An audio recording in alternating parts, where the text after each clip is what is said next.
Hi, hello, Coach Denise. How are you? Hello? Yan. So siguro ano siya, loading pa lang, nag-loading pa lang yan. So again, welcome Okay. to Komedya sa Problema or known as KSP, Keep Inspiring People or ito po live on air sa podcast.com. So it is a live streaming radio program and podcast, and at the same time, after this will be recorded and uploaded to Zoom and YouTube accounts sa under ng 5 Seconds on Air TV, hosted directed by J Star J. Okay? So once again, this is your host for tonight, this is Coach Jerry Banez, known as J Star J, with my co-host, Marisa Dayag here. the one and only Wonder Woman. So, isip ka na ano mo, tagline mo. Nag-iisip na ako matagal na, pero you give me time, guys. Okay, sige, okay. So, yan. Then, napakaganda po ng topic natin ngayon, no? Because Ay, sobra. Ang ganda. with our special guest for tonight, si Dr. Javier Ramos about the financial management. So, today is January 9, 2021. So, time check tayo mga kapatid, 9:25 p.m. So, ulitin ko po ang ating letter sender, okay? Yan, okay. So, may tatlo siyang business partner, ha? Uh, Parlor Bakery at Mini General Merchandise. So nakalagay daw sa isang bahay. Okay, ito naman. May mga staff Natutulog pa po ba akong, yan, ha? partner? Oh, Natutulog ba yan? natutulog pa to kahit paano. Okay? May mga staff po akong nawala kasi hirap talagang kumita last year. Nung una, wala pang pandemic, maayos po ang record ng benta. In and out, etc. Pero lang nagka-pandemic na parang naguluhan ako mag-inventory, etc. audit. Hindi ko na alam gagawin ko lalo't nang magkaroon pa ako ng spa, franchise, at demand taxi para pamamasada last 2018 at milk tea business. Ang dami ng business na may taxi siyang imam, meron siyang spa. Ano ba yung spa? Yung ano ba yan? Bakery? Massage therapy ba yan? Yung mga ano? Yes, parang oo. Yes. Okay. Then meron pa siyang milk tea business, no? Okay. Iba-ibang business niya, no? Hindi siya nag-focus sa isa, okay? My husband po ay kakauwi lang bago mag-pandemic as a seaman. Seaman, talaga. Sobrang lugi kami kasi hindi ko na control. Nagtatawa ka, partner. Wala lang. Sige. Okay, mga seaman talaga. Okay. Sobrang lugi kami kasi hindi ko na kung nakokontrol takbo ng pera, lahat expenses na lang, asawa ko, lahat expenses na lang. Asawa ko pa, after nyan, naging mabisyo sa babae. Sabi ko na nga ba, at sugal. Ay, Ayun, may sakit po siya na ang kalawang part ng katawan niya. Baka nakarma siya dahil sa bisyo niya. Problema pa yata itong mag-asawang to. Okay? Pero kahit baliw ang asawa ko, mahal ko siya alang-alang sa pito naming anak. Hirap para, eh, hirap, para ito eh, Hapones eh. Hirap pala magkasakit kapag wala kang HMO Medicare. Kasi umaasa lang kami sa business namin. Ngayon, yung ibang properties na namin ay nagbenta dahil nga sa walang namang kita, maintenance, at asawa kong may stroke. At ako po ay nagda-dialysis pa. Yun nga pong credit card ko, hindi ko na nabayaran at kinukulit na ako ng collecting agency. Ano nga magagawa ko kung wala na kaming savings? May explanation point pa. wow. Kaming savings, Matindi yun, ah. kinukulit ng collecting agency. Ato nga, dalawang taxi na lang po ang nasa akin at dati 5 ngayon, 2 na lang kasi binenta nga niya. Binenta ko na din ang bakery, spa, parlor ko na puro baliwa, bale, parlor ko na puro bale At aura na lang narinig ko sa mga patients ko. Mhm. Okay. At natira na lang din sa amin is yung general merchandise store namin. Okay? Mm. Meron naman po akong nalikom na nagkakahalagang 800K. Kasi nabenta na nga niya, no? Yung mga properties Yes. ng iba. Mhm. Nawak sa mga stock na nawala. Okay? Mhm. Gusto ko sanang magsimula ulit ng business. Maganda po ba ang resto bar sa panahong ito? Lalo't Year of the Ox daw. Pungsoy. Ngayon. Or ibayad ko na lang itong pera sa mga utang ko at mangutang na lang ulit ng bago para sa business. Paano ba ako Oh. magiging debt free at kumita ng maayos? Gulong-gulo na ako sa pagmamanage. Hindi ko na alam ang unahin ko o paano magsimula muli. Hindi ko na alam gagawin ko sa 800K. Oh. Sana po matulungan po ako ng special guest nila about sa financial management from Danica. Ayun. What do you say about that, partner? Well, alam mo partner, si Danica marami yatang, alam mo yung ang dami ng pinagdaanan personally and professionally, and of course with the nadagdagan pa with the pandemic, ano. So most probably with our special guest nararamdaman ko matutulungan niya to kasi with the finances and everything, malaki may tutulong ni special guest natin ngayon. So sobra malaki ang matutulong ni Dr. Joy about it. So sige, we just need to hear from Dr. Joy, our special guest, kung ano yung mga tips and points about this. Mukhang ini-expect ni Danica, no? Na youth docs daw ngayon, kaya may magandang business yung resto bar, no? Yes. So, Danica, kung naririnig mo ba ako ngayon, no? Kung nasaan ka lupalop ng Pilipinas, si Dr. J po ay hindi ko Correct. isang pungsoy, ha? Baka iniisip mo, magpungsoy po siya sa anong taong ito, no? Kung youth docs, babagay pa sila kayo ng business ngayon. Well, anyway, ladies and gentlemen, mag-start na tayo pakilala ang ating special guest for tonight. Okay. May pa-music pa yan, partner. Okay. Actually, di ko alam kung nare-record yung music, no? Naririnig ba on your end? No, I'm not hearing anything. Okay, I'm going to put the speaker. Hold on. Magugulat ba ako dyan, partner? May banda ba dyan? May live band? I think we're recorded yata to. Well, anyway, time running out. So, pakilala ko na siya, partner, ha? Yes, go ahead. Okay. For our guest for tonight, ladies and gentlemen, no? And our listeners out there. Ay, Coach Janice, kung gusto magtanong or magbigay ng payo, sabihin mo lang din, ha? At sa mga alam ko, guidance counselor ka din, magagamit mo dito yan. It's about time to exercise your your beauty, your talent skills sa pag-advise.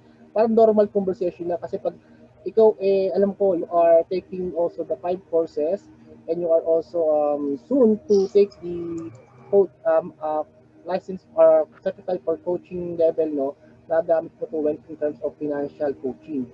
So, tingnan natin kung paano mo siya may guide itong natin, letter sender na si Danica. Okay? So, our host for tonight, he is a teacher by profession with an entrepreneur mindset, a graduate of AB Political Science and Bachelor in Secondary Education in History.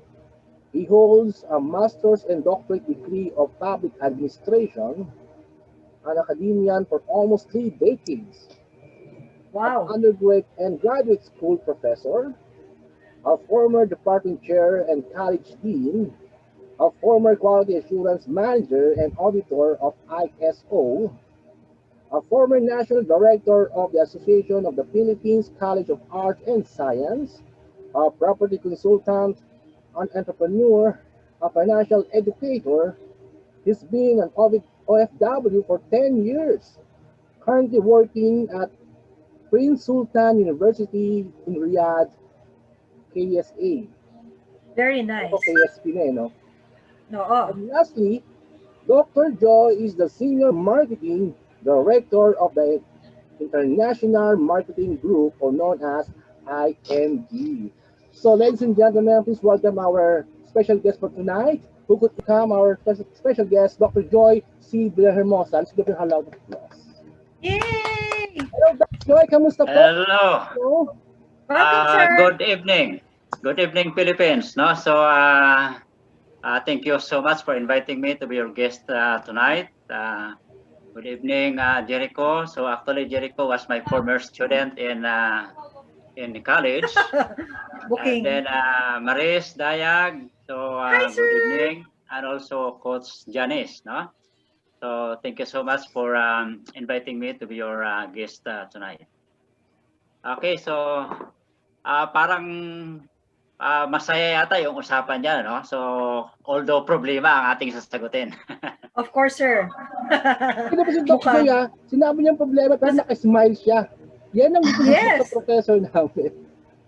That's what I like mostly with the professors. Ang time kasi, no, ano siya, lahat ng mga technical terms, lahat ng technical knowledge about sa special politics, no, administration, kaya niyang i-divert na nice flow sa estudyante. Kaya maunawaan namin. Ganun ka gandang flow ng transition ng education. Kasi ibang mga professor technical masyado eh. Sa kanya maunawaan mo talaga lahat. O, tignan niyo naman, di ba? Sir, thank you, sir, pagpasa sa akin. So, may ganun, sir, thank you sa pagpasa sa akin. Go ahead, Doc Joy, it's your turn. Okay, so siguro sasagutin natin yung mga tanong ni Ka, no? Yung kasalukuyang inilahad na problema ni Danica. Ano ka po?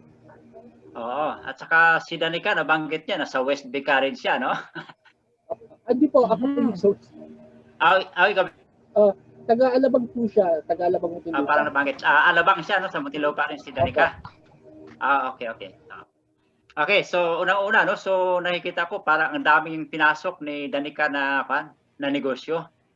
So mayroon siyang milk tea na binanggit, mayroong may taxi pa ba, spa at saka parlor. Yes. Po. At unti-unti yung kanyang pang mga negosyo niya ay parang parang naglaho yata pa isa-isa. Okay. At ngayon naman ay nag-iisip naman siya ng panibagong negosyo, which is resto bar. Opo, Doc, resto bar. Okay, Yes. okay. So, siguro ang ko dyan, no? So, kasi unang-una sa ngayon talaga marami ang naapektuhan. So, sa nakikita namin, halos sa karamihan ng mga negosyo ay talagang naapektuhan nitong pandemic na ito.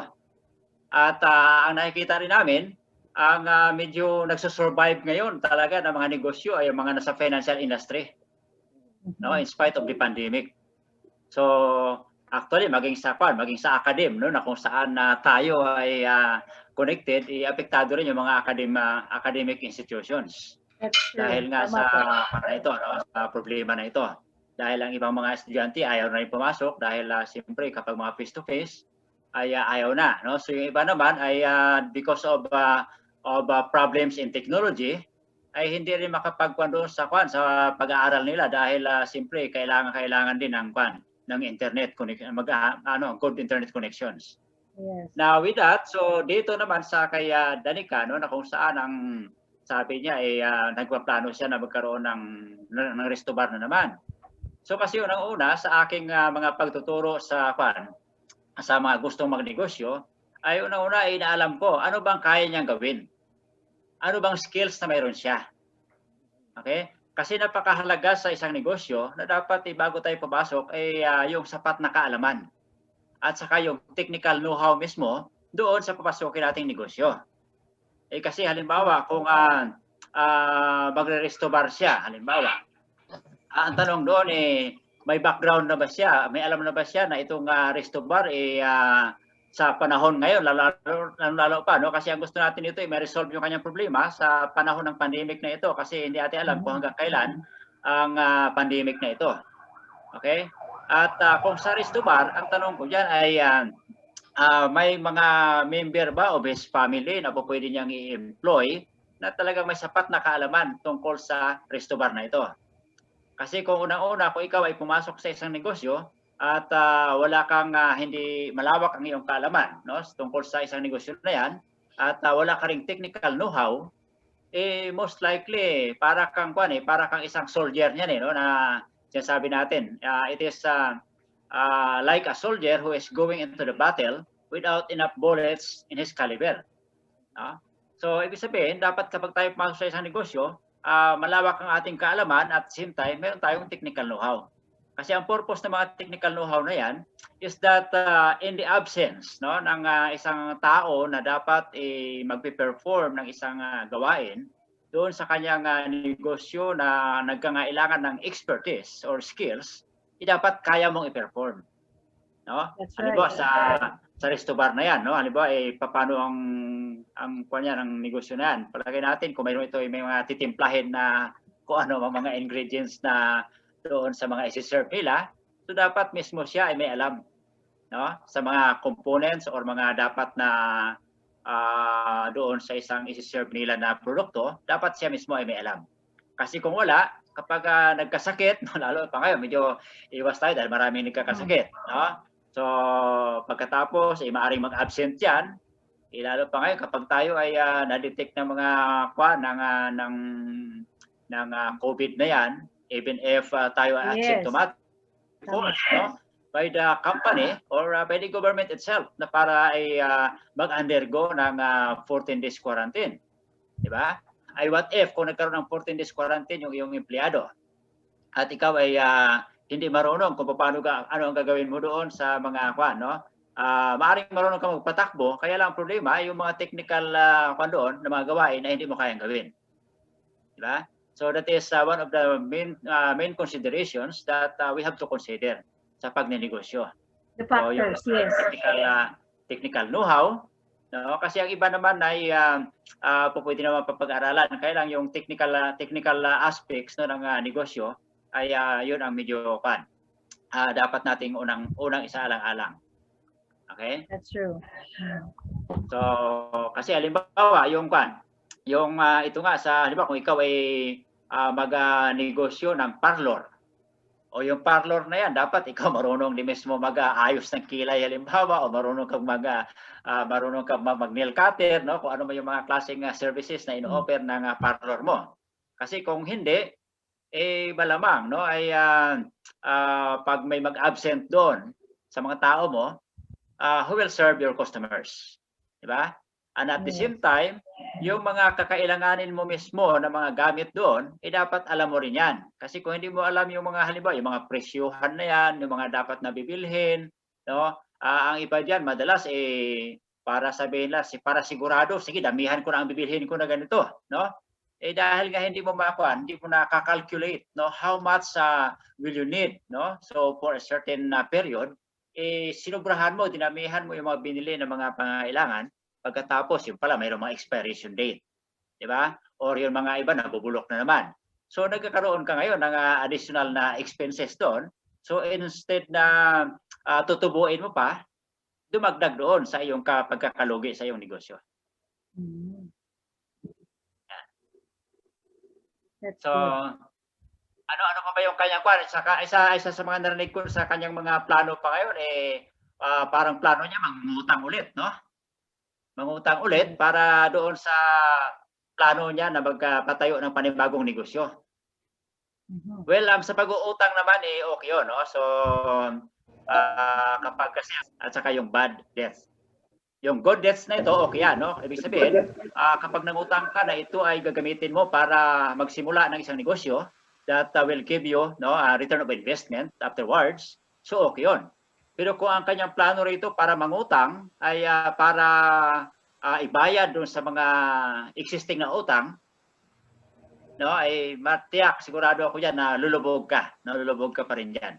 Kasi ang mga utang, mayroon tayong tinatawag na compounding interest yan, yung mga utang na yan Tulad din sa pag ikaw ay pumasok sa isang negosyo, you are expecting for a compounding interest that your money will multiply or will double. Ngayon, sa utang naman, nagko-compound din actually yung utang na yan no, yung interest na yan sa mga utang. Halimbawa, di ba, madalas na ginagawa ng mga lending companies or ng mga bangko, no, ng mga nagpapautang na yan, ay monthly nagbibigay sa atin ng mga minimum, no, na bills na babayaran natin. Eh kapag yung lang ang ibabayad mo sa kanilang billings na yan, eh most likely ang binabayaran mo yung interest lang ng utang. Eh ang capital, ituloy pa rin yung pag-roll ng capital na yan that will generate additional interest na naman. Kaya we encourage, no, na kung saan ko, no, para hindi na mag-multiply pa yung kanyang mga interest nito. At yun na nga, ang isa sa mga target niya, gusto niya maging debt-free. Eh paano ka magiging debt-free nito kung mangungutang ka na mangungutang? Yeah? So one way actually na para makuha natin yung ating, para mawala tayo sa utang na yan, sa debt-free na yan, is one of the best thing to do is actually to increase the cash flow. No, increase natin ang cash flow natin. So, pero yung pag-increase ng cash flow na yan, ibig sabihin it is one way of finding another sources of income that will actually generate income as well. Kasi kung pumasok ka doon sa isang negosyo na inakala mo that will help you increase your cash flow, eh yun pala hahatak pa sa iyo, no, para mas lalo ka malubog sa utang, eh that will defeat the purpose, no? Okay, so na-address natin lahat yung mga panikuan ni Danica to sa at saka yung credit cards, no? Parang may nabanggit pa siya na tungkol sa credit cards. Yes. Yung credit cards na yan, actually, sa totoo lang, hanggat maaari, we discourage, no, na magkaroon ng mga credit cards. Although, maganda rin yung kasi ang iba naman, pag nagkaroon ng credit cards, more than one, no? 2 or 3, or pinapadami nila yung credit cards nila, no? Para, alam mo naman, sinasabi, we are now in a cashless society. So that's why we need cards, no? Hindi ating kailangan ng pangayon. So, but the thing is, if you have more credit cards, so ibig sabihin, more obligations, no? If both of these credit cards ay meron kang utang, ibig sabihin, kung halimbawa ang isang credit card ay normally kasi mga nasa 3.5, no, percent ang mga interest niyan. Ay kung alam mo ba, kasi ang interest niyan, monthly yan Monthly yung kalang interest na yan. So how much will that be, yung 3.5 na yan in 1 year? No? So practically, sa mga utang kasi, ang sa aming mga nakikita namin na kapag yung mangutang ka ng 3.5 na yan, in 3 years time, alam mo ba na yung tutubuin yan ay madudoble yung kanyang interest. Halimbawa, yung interest niya na nakakalculate mo yung interest, let's say 5,000 lang, no? And then after that, kapag i-multiply mo yung kanyang interest monthly na yan, no?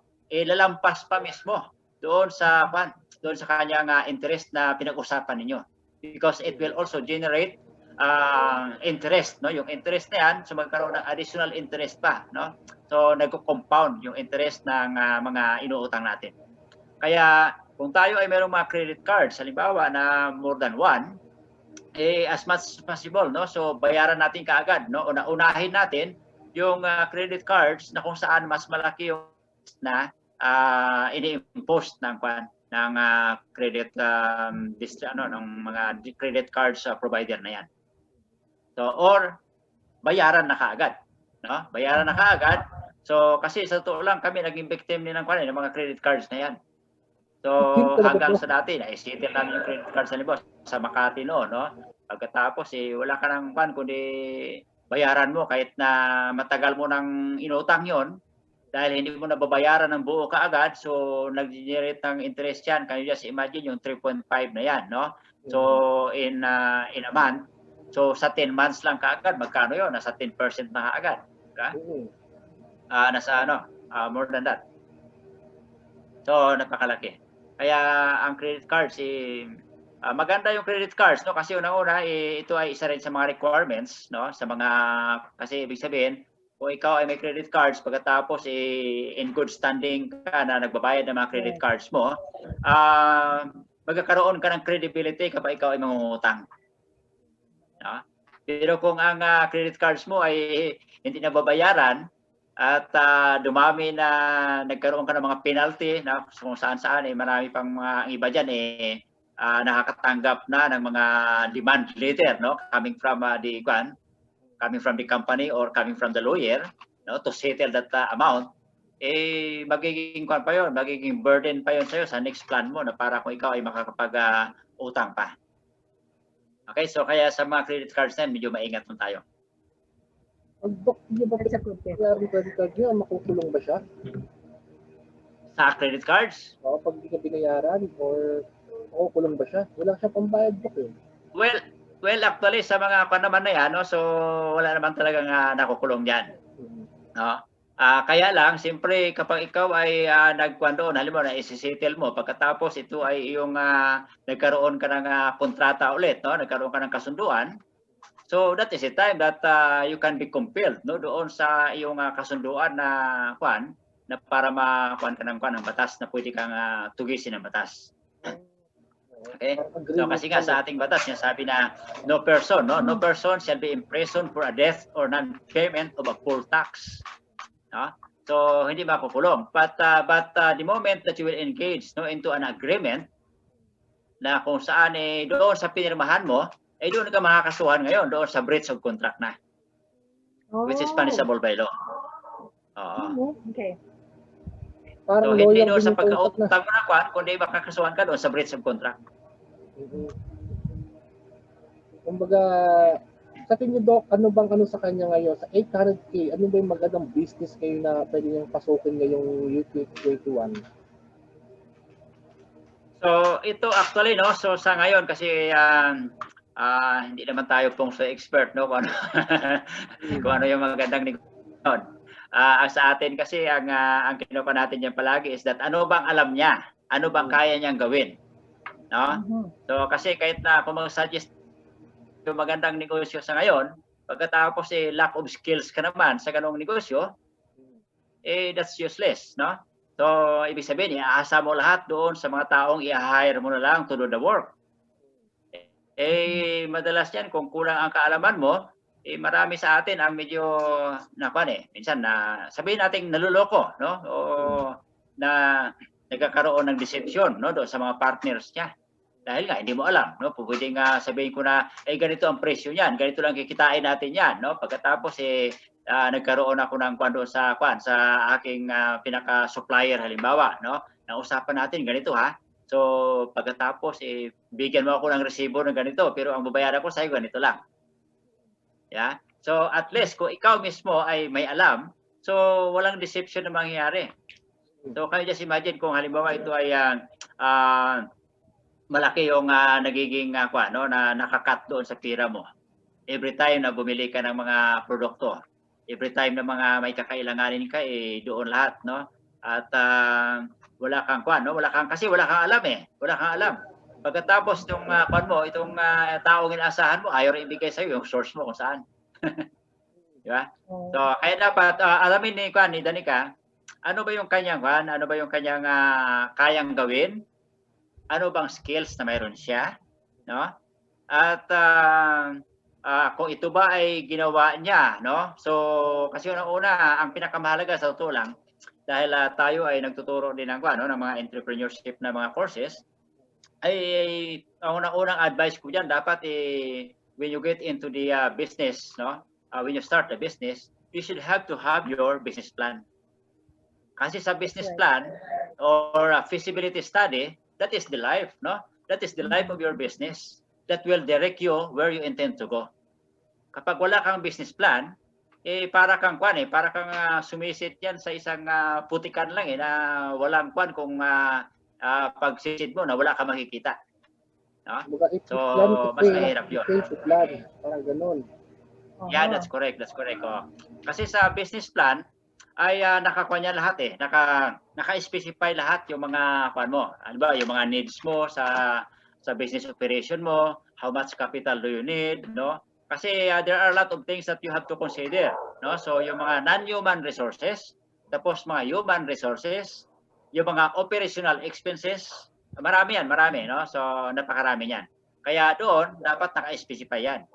At sa panahon ngayon, lalong-lalo pa sa panahon ngayon, no? Kasi ang pinaka-regular talaga na mga advice ko sa aking mga kwan is that when you prepare a business plan, at halimbawa kung ang sa doon sa portion na para sa mga sweldo, halimbawa, no? At sa mga operational expenses, dapat may nakahanda ka na at least 3 months. 3 months na pang sweldo, just in case na hindi pa kumita ang business mo. No?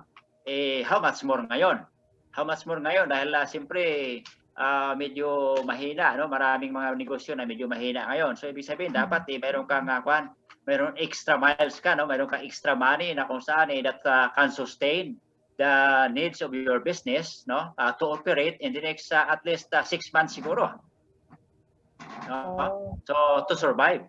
Kasi kung ito ay sabihin mo na lang na pagka-start ng business mo, tapos zero ka, zero balance, pagkatapos operate niya, tapos yun pa ang asahan mo, yung income for that month will be paid as for the salary of your employees and the benefits of your employees, pagkatapos doon ka rin kukuha ng mga operating expenses mo.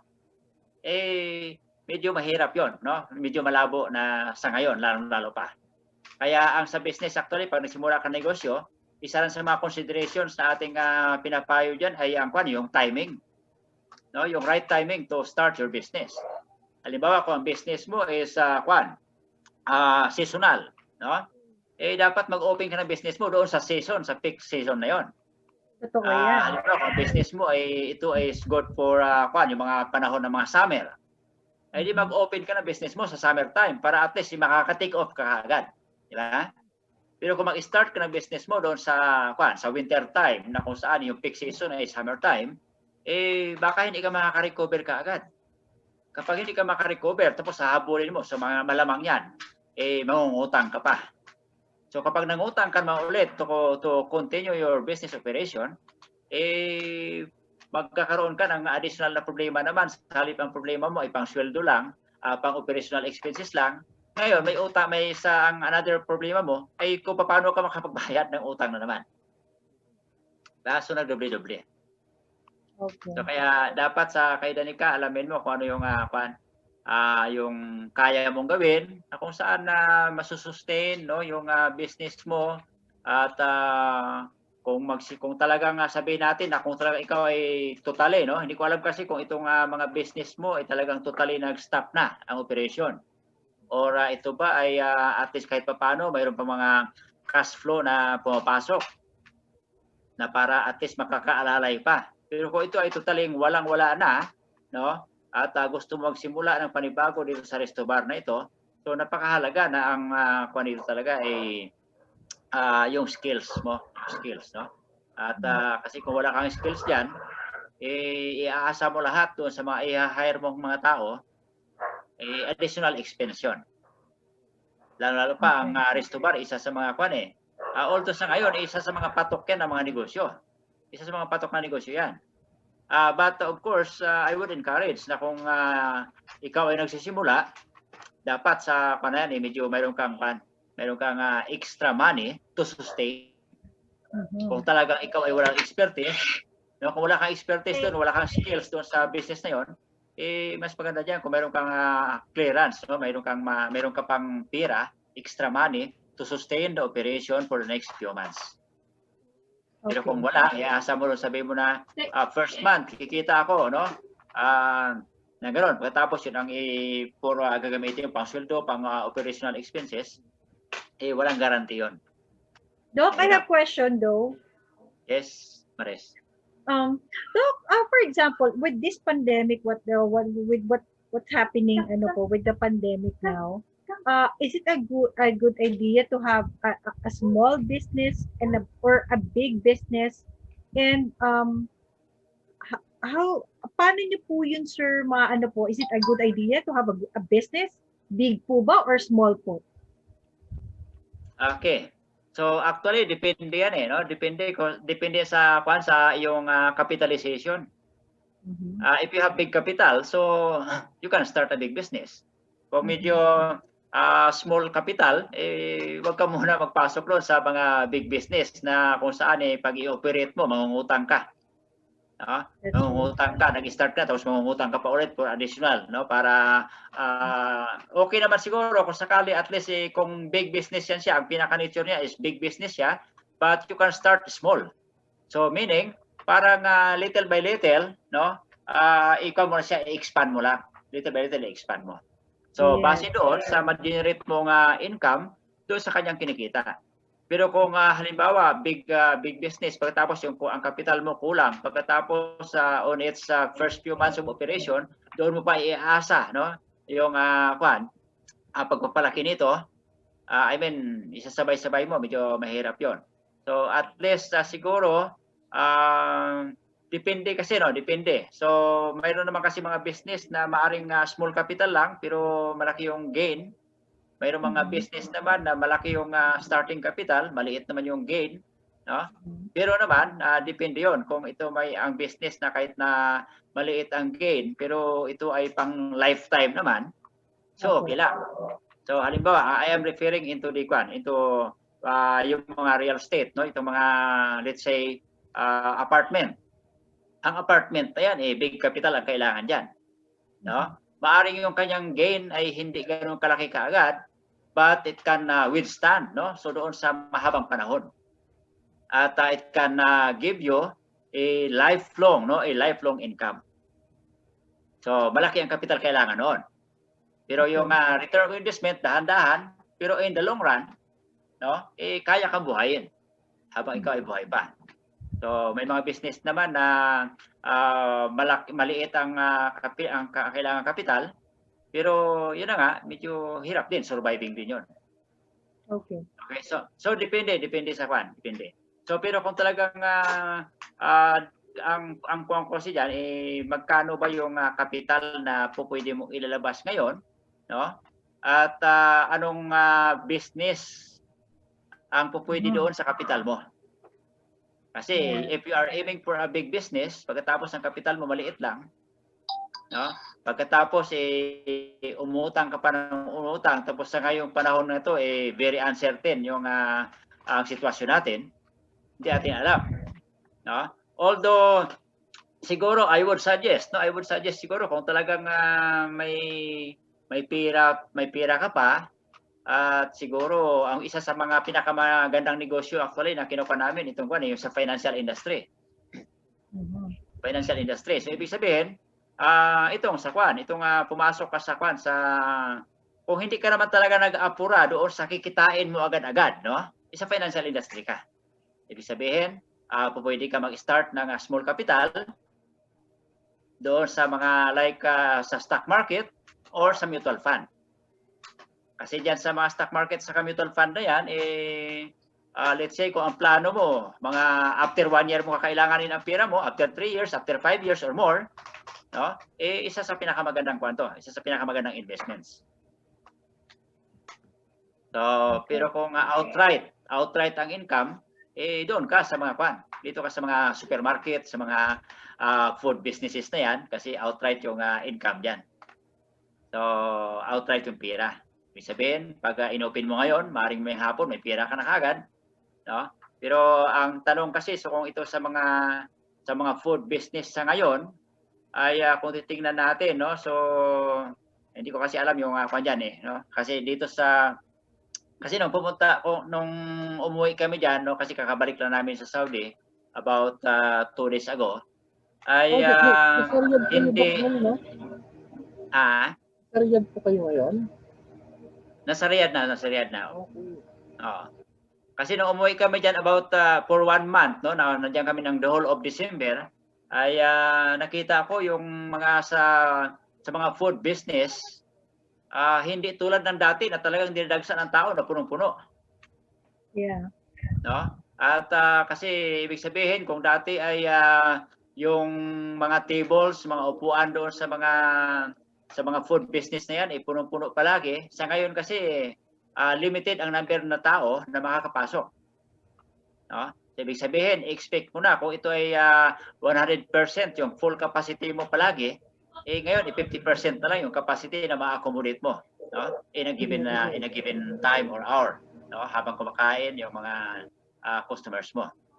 So doon pa lang, ibig sabihin it is already a reduction of your expected income. Yeah. No? So, pero hindi naman reduction doon na dapat sa sweldo mo sa mga tao mo, di ba? So, kasi the moment that you hire people that simple kasi may mandate ang batas natin diyan na they have to work for 8 hours. And if you ask them to work beyond 8 hours, so you have to pay for an additional cost doon sa kanilang mga overtime. At hindi naman sasabi ng batas na kapag bumawas, tulad ngayon, ay bumawas at ma-accommodate mo kalahati lang sa isang oras ng mga customer, kalahati lang isusweldo mo sa mga empleyado. Hindi naman eh. Ako, Doc, Okay, so actually, ang pinaka-kwan talaga sa tulang, ang pinakamagandang business, no?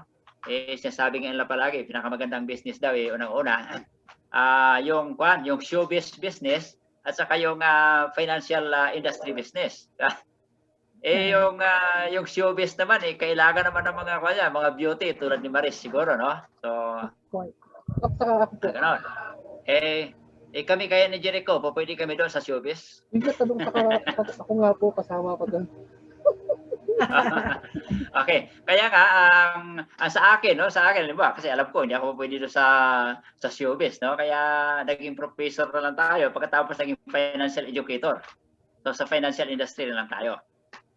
So, kaya lang kapag sa financial industry ka, hindi ganoon ka if you are expecting for an outright income, hindi mabibigay sa iyo.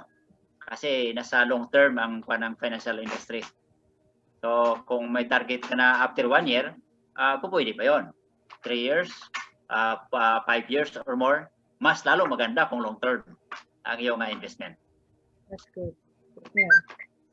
So, Doc, bali na napakaganda po ng mga inyong yung mga mungkahi at inyong advices po sa amin, no? At talagang parang nakakabitin, marami kang matutunan kay Doc Joy. Kumbaga, parang kulang yung isang oras natin para i-tackle about kasi may kulang talaga.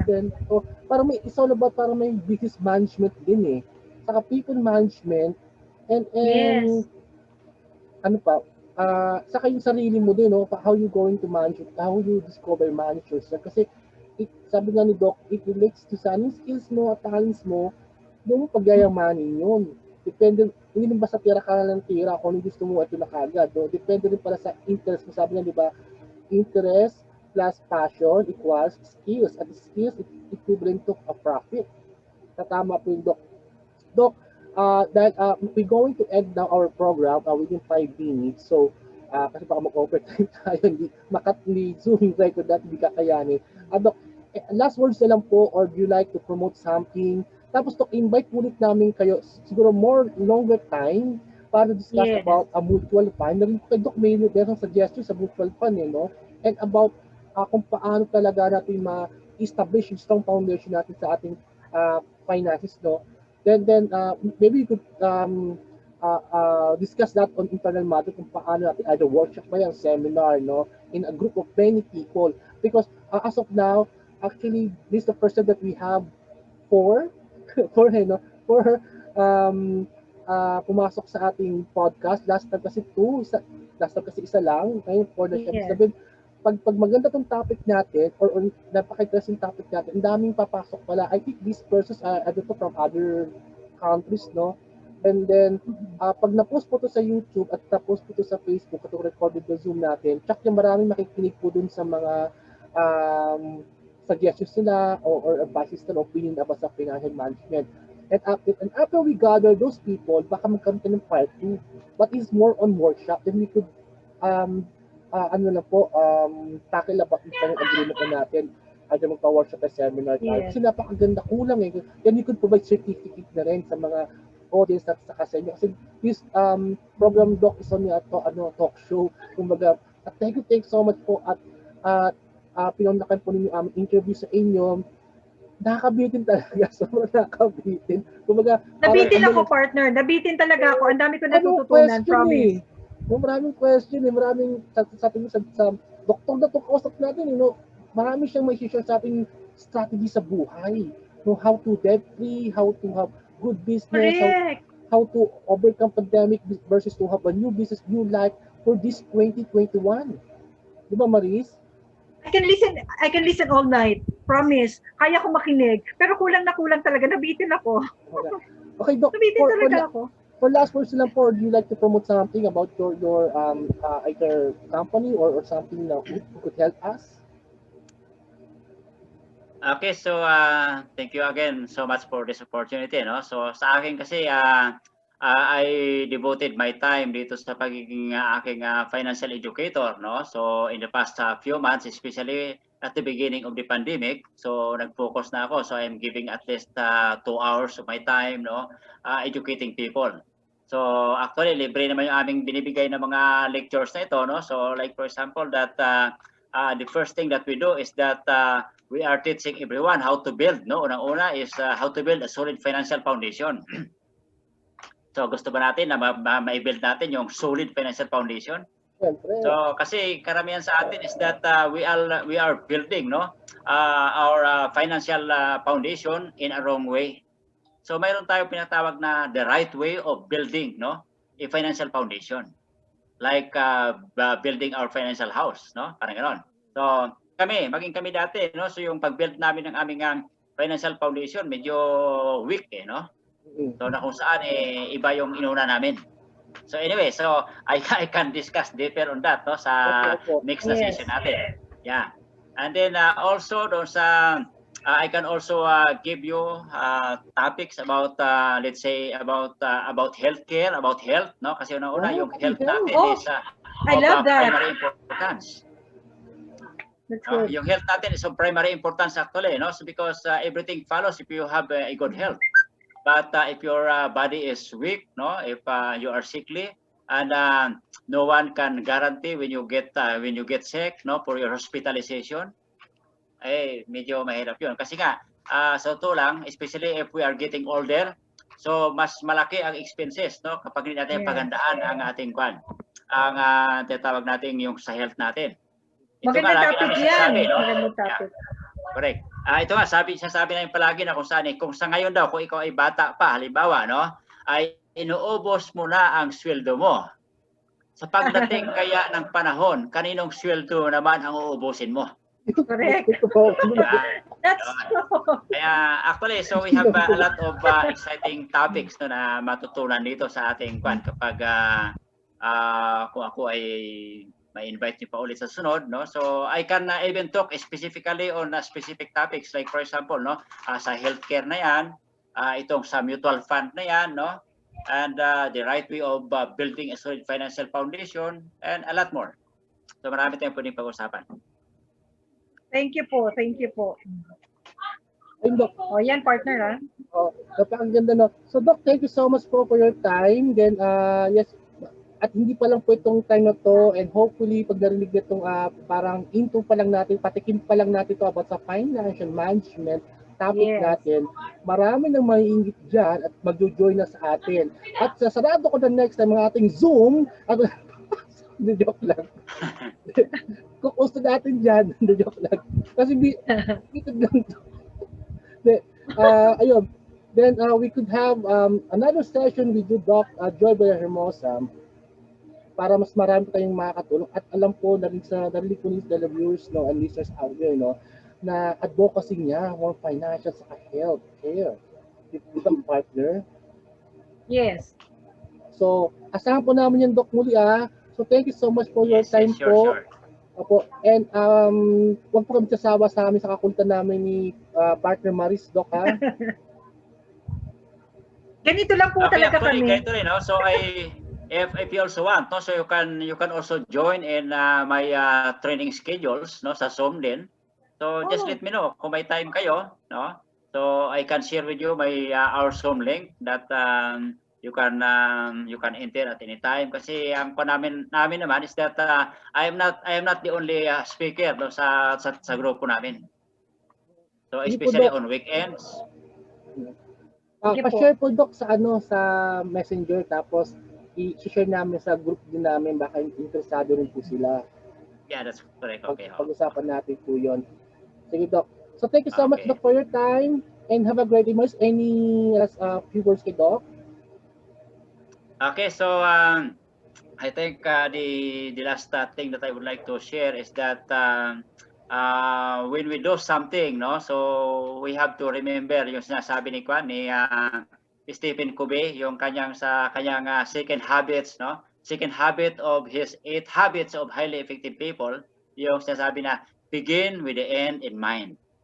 So which means that if you want to do something, if you want to accomplish something, you have to finalize Yes. first before you start your action, before you do your action. So you have to formulate ideas, you have to plan it out, no, you have to set your direction, you have to prepare your time frame, your timetable to accomplish that goal, and then go on. So wag kang susugod ka agad na kulang ka pa sa na kulang pa, hindi mo talaga nakikita pa, no? Kasi ito nga begin with the end in mind is something like looking into something beyond the wall. Okay. That's true. Thank you for that, Okay, so- Doc, sa magandang principles na binigay niyo po sa amin ngayong gabi. At yun. And I'd like to also take this opportunity na bigyan tayo ng panahon ni Doc Villahermosa calling or from Riyadh, no? Napakalayo pa, bili mo. Nilakad lang yata ni Doc dyan. Sumabay sa akin si Doc, lumipad Okay. din siya.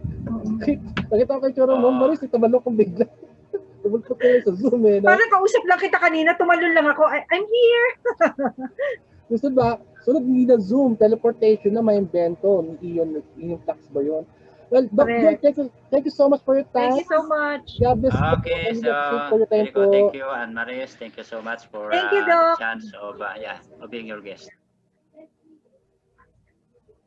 Very informative. Thank you, Doc. Thank you, Doc. Thank you po. welcome. Bye-bye po. Okay, bye.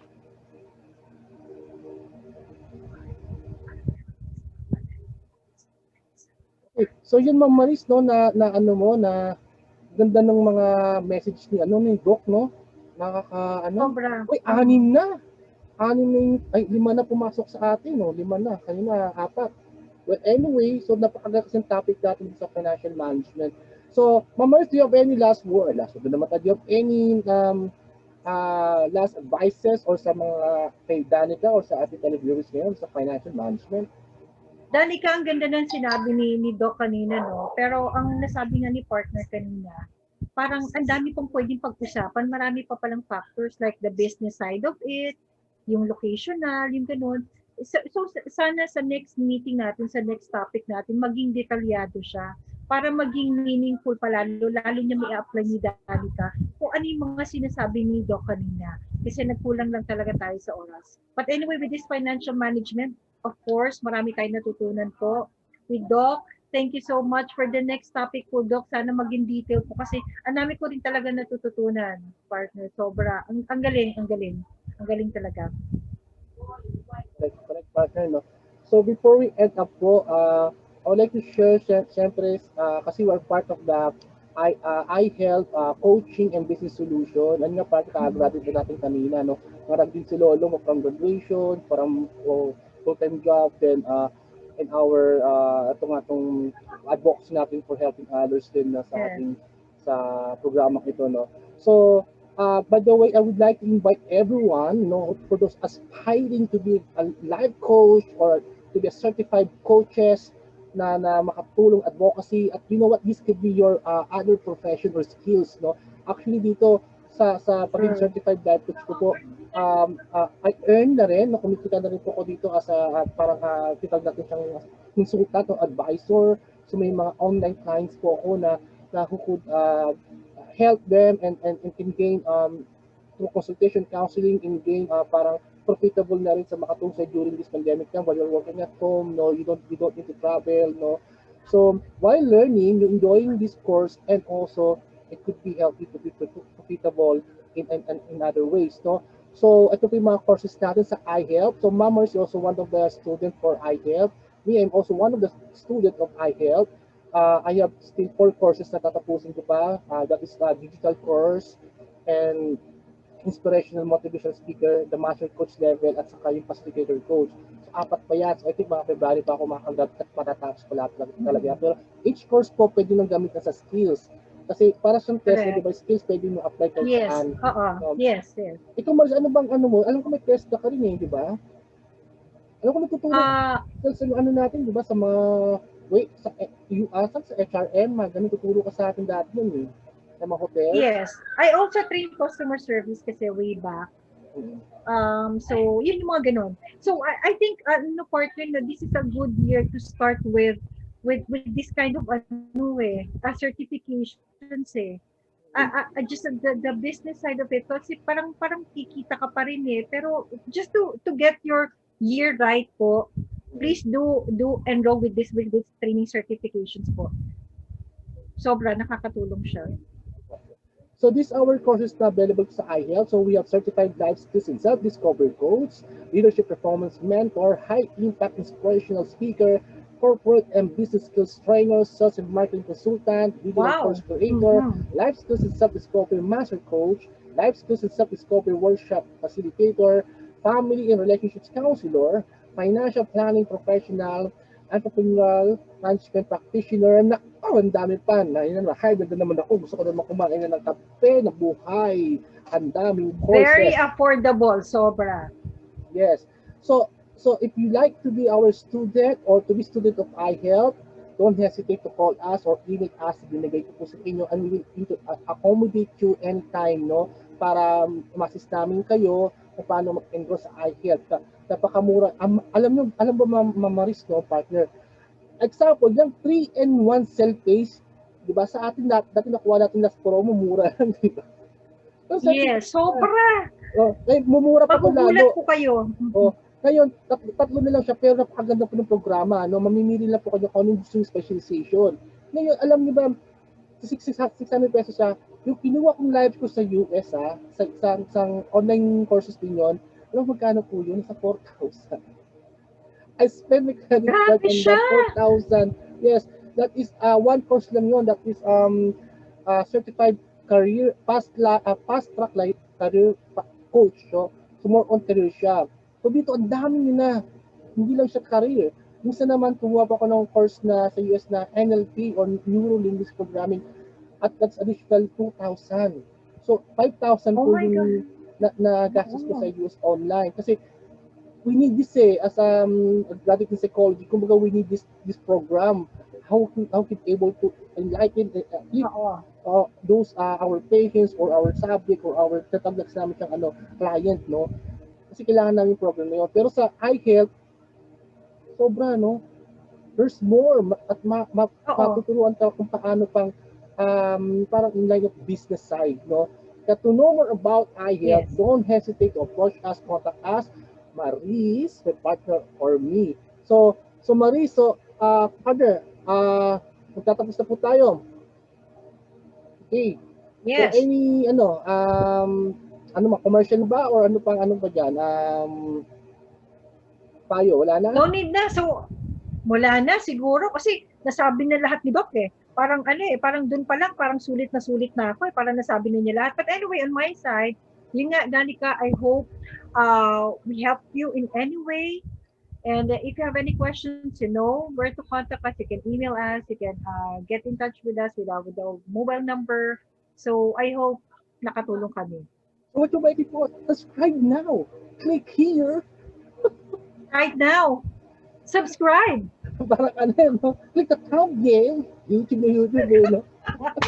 I love it. Oo. Okay. So once again, to our beloved televiewers out there and our listeners, so this is your host tonight. This is Gay Stargate, or known as Jerry Cabañas, with my partner Marisa Dayag here. Yes. So this is the show known as Comedia sa Problema, or KSP. Keep on smiling, keep people. On smiling people. Yan po, nakalagay po sa namin You will add then our phone number, then don't hesitate to call us po. That's all. Have a great day. Have a nice weekend. Have a lovely Saturday. And I love you all. Have a good weekend. Okay. God bless and have a great day. Bye-bye. Thanks, partner. Bye, guys.